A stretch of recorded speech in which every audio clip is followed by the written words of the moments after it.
சென்னையில் மாரடைப்பு மற்றும் விபத்தில் உயிரிழந்த கண்டெய்னர் லாரி ஓட்டுநர்கள் 6 பேரின் குடும்பத்திற்கு சக ஓட்டுநர்கள் 26 லட்சம் ரூபாய் நிதியுதவி வழங்கியது நிகழ்ச்சியை ஏற்படுத்தியுள்ளது.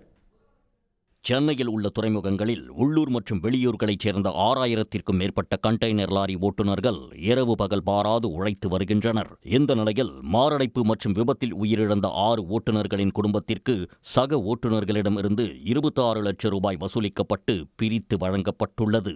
பெரும்பாலும் மாரடைப்பு உள்ளிட்ட உடல்நலக்குறைவால் ஓட்டுநர்கள் உயிரிழப்பதே அதிகம் என்பதால் தாங்கள் பணியாற்றும் இடங்களிலேயே மருத்துவ முகாம்கள் நடத்த அரசு நடவடிக்கை எடுக்க வேண்டும் என கண்டெய்னர் லாரி ஓட்டுநர்கள் வலியுறுத்தியுள்ளனர். டெபாசிட் பண்ணி அந்த குழந்தை 18 வயசு ஆனதுக்கப்புறம் அந்த குழந்தை எடுத்து கல்வி செலவுக்கோ இல்லை அந்த பிள்ளையுடைய திருமண செலவுக்கோ மட்டும்தான் யூஸ் பண்ணணும். மற்ற எதுக்கும் யூஸ் பண்ண நாங்கள் அனுமதிக்க மாட்டோம். எங்கள் சங்கத்தின் சார்பாக எங்களுக்கு இந்த ஹார்ட் அட்டாக்கு 99% ஹார்ட் அட்டாக்கு தான்.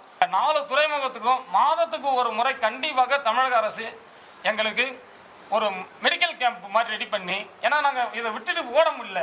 சக ஓட்டுநர்கள் இணைந்து நிதியுதவி அளிக்கும் இந்த முயற்சிக்கு உயிரிழந்த ஓட்டுநர்களின் குடும்பத்தினர் நன்றி தெரிவித்தனர். எங்கள் வீட்டுக்காரரு டிரைவராக இருந்தார் 6 வருஷமா.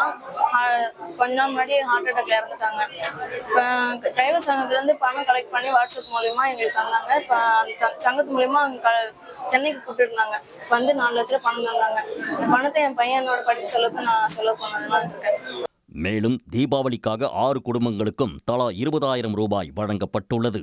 வாட்ஸ்அப் குழு மூலம் இணைந்து சக ஓட்டுநர்களின் குடும்பத்திற்கு நிதி உதவி அளிக்கும் செயலுக்கு பல்வேறு தரப்பினரும் பாராட்டு தெரிவித்துள்ளனர். உடனுக்குடன் செய்திகளை தெரிந்து கொள்ள சன் நியூஸ் பெல் ஐகானை கிளிக் பண்ணுங்க.